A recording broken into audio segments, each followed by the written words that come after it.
118 rombongan kafilah Musabakah Tilawatil Quran Provinsi Gorontalo yang terdiri dari 40 peserta, 20 pelatih dan ofisial, termasuk pendamping, resmi dilepas oleh pemerintah Provinsi Gorontalo untuk mengikuti lomba MTQ Nasional ke-27 di Kota Medan, Provinsi Sumatera Barat.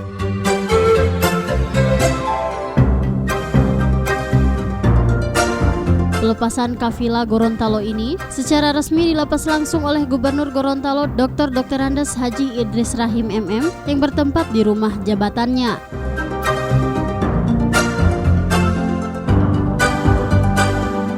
Meski tidak memberikan beban target yang harus dicapai pada lomba nanti, Wakil Gubernur Gorontalo berharap agar para peserta yang akan tampil bisa menunjukkan penampilan terbaik. Kalau hasilnya atau targetnya tidak ada, maka akan sulit untuk dipertanggungjawabkan. Tadi diharapkan oleh Bapak Ketua LPTQ, insya Allah akan ada perbaikan peringkat. Ini kita ucapkan terima kasih. Dan targetnya tentunya tidak muluk-muluk. Misalnya harus jadi juara 1. Itu tidak mungkin.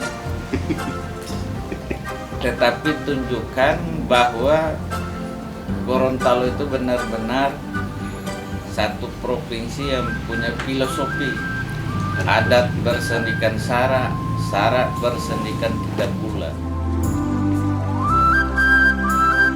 Sementara itu, Ketua LPTQ Provinsi Gorontalo Weni Liputo menjelaskan, dalam menghadapi MTQ Nasional, pihaknya sudah melakukan berbagai kesiapan secara maksimal dengan melakukan pembinaan dan pelatihan secara intensif. Musyawarah seperti ini karena beberapa kali menjadi Ketua LPTQ Provinsi dan kita mengikuti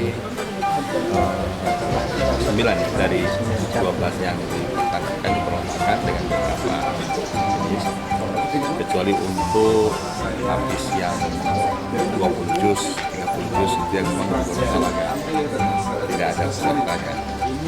Kemudian ada yang ikut lomba tapi tidak memenuhi standar untuk tingkat LPTQ nasional.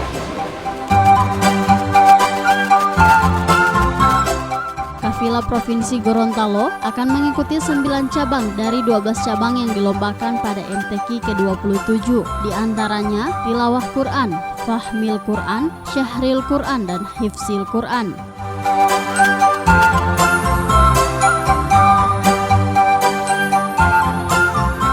Tim Liputan Advertorial Mimosa TV.